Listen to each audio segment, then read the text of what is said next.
Hello everyone, Max here with Fiction Rant to bring you part 6 of my Zerg vs Tyranids matchup. This section will cover the unique advantages on both sides. To start, as seems to be a tradition at this point, I'll go over a few of the mistakes or oversights I made in previous sections. First, I neglected to mention that Tyranid Hormagaunts have a couple important features. They don't actually live all that long, even when not killed in battle, though they can hibernate if necessary. They're also fairly unique among Tyranoid forces in that they can actually lay eggs, so any that reach the surface of a planet will lay hundreds of fertilized eggs in the ground and replenish their forces and then some in a few days. In addition, apparently in the manual entry regarding the mycetic spore drop pods, they can actually carry 20 Hormagaunts, or lesser numbers of larger bioforms, so even in my ultra-conservative low-ball estimates, I still managed to cut their numbers about in half. A big issue that's come up several times in the comments is basically, sure, the Tyranids have initial numbers advantage, but what about their respective reproductive rates?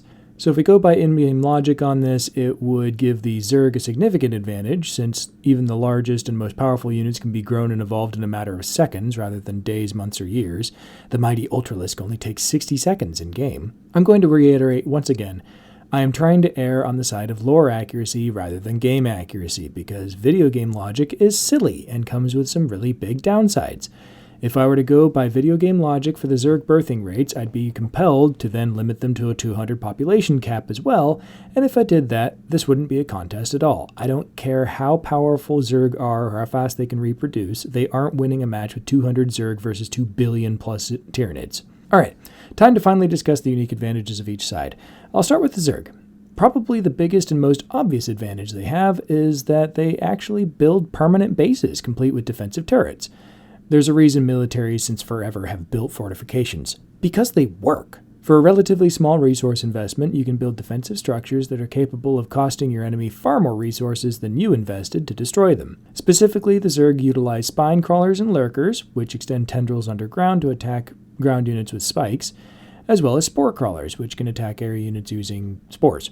All Zerg structures serve a purpose, be that spawning specialized units or providing necessary infrastructure for evolving more advanced forms. Zerg structures also generate creep, which provides a good foundation for additional structures, absorbs nutrients from the environment, and aids the movement of other Zerg by basically letting them skate over its surface. Zerg operate via a hive mind, which is coordinated ultimately via the Overmind, or later in the storyline through the Queen of Blades Kerrigan. This hive mind isn't really a full control system so far as I can tell. More that the orders are passed down telepathically to all the units, and they have to follow these orders, though if for some reason they're ever cut off from their control, they basically just go feral and act on instinct. There seems to be limits on how many units a given hive mind controller can coordinate, as they have to create cerebrates and queens to help extend their control over larger and larger quantities of units. In fact, before leaving their original homeworld Xeris, the Overmind had to create multiple cerebrates just to control the Zerg that were on that world alone, which amounted to only a few million units, at most the 12 million I talked about in the previous section. Though this ability was presumably expanded to allow control over many more units once the Zerg gained the ability to travel through space and proceeded to eat the Selnaga, who were observing them. They then absorbed the knowledge and psychic power of the Zelnaga, expanding their abilities. Speaking of psychic power, the Zerg have one notably deadly psychic unit, the Queen of Blades Kerrigan. In particular, after reversing the mental shackles that were placed on her during her ghost training, Kerrigan became a formidable psychic force, capable of not only commanding the Zerg hive, but also of attacking enemies directly with psychic energy and performing the Zergling reconstruction ability that I talked about in previous sections, which allows her to bolster her forces with additional Zerglings, though in-game versus lore, it's unclear what exactly is going on with this ability and what it can really do. Finally, the other defining feature of the Zerg I want to talk about is their adaptability. Originally, the Zerg were just little worm creatures on their volcanic homeworld of Xeris, which adapted to survive to their surroundings, in part by infesting other wildlife and taking control of their minds and bodies.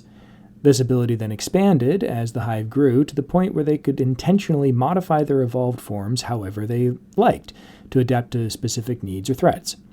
In the games, this is represented by the fact that everything Zerg, from the largest units down to even the structures, are all evolved from larvae, which, when commanded to turn into something, enter a cocoon state for a little while, and then emerge having transformed into the needed structure or unit. They can also upgrade their existing units with new and improved weaponry and abilities without the need for them to return to base and be altered directly. Basically, they can just use the hive mind connection to tell all the units of a type to change something about themselves, and the units just do it. Zerg maintain the ability to infest and adapt other species as well. In StarCraft 1, this was mainly shown via the infested Terrans, and in StarCraft 2, it was mainly shown through the assimilation of primal Zerg into the hive, because they had some nice features that the Zerg wanted. In short, though, the Zerg can modify themselves either through intelligently changing based on the situation, or by stealing the good bits of genetic code that they like from species they encounter. In particular, Abathur is excellent at doing this adaptation. Alright, moving on to the Tyranids. First of all, unlike the Zerg, the Tyranids are absolutely not homebodies, with the exception of the very unusual colonies they set up for mysterious reasons. Tyranids are all about adding to their hive fleets, of which there are 3 known, 2 really, since Hive Fleet Behemoth was destroyed by the Imperium of Man, having only remnants left, which, given time, could grow into a full-fledged hive fleet, but until then, it's much more limited. Tyranids consume all life they encounter and use it to bolster their forces, so every hive fleet accounts for the combined biomass of perhaps hundreds of worlds that they've consumed, which is part of why they can bring such absurd numbers to bear during conflicts. I mentioned this before, but it bears repeating. Biomass is biomass to the Tyranids, so unless it's outright destroyed during a conflict, the Tyranids really don't care about losses in combat, because they can just eat their own dead along with everything else they want when they take a planet. When they do take a planet, they're very thorough. If you visit a world that has been harvested by the Tyranids, you will find a barren rock with nothing on it. No flora, fauna, bacteria, water, not even atmosphere. They take everything. Tyranids also operate via a hive mind, but instead of it being a centralized commanding influence which gives orders that must be followed, the Tyranid hive mind exerts complete control over its units to the degree that every one of them might as well be cells in a unimaginably vast greater organism. This has some pretty significant advantages, but also a couple limitations. First of all, if any Tyranid observes something, learns something, whatever, all of them know that thing and can adapt accordingly. This also means that Tyranids are perfectly coordinated in any and all conflicts.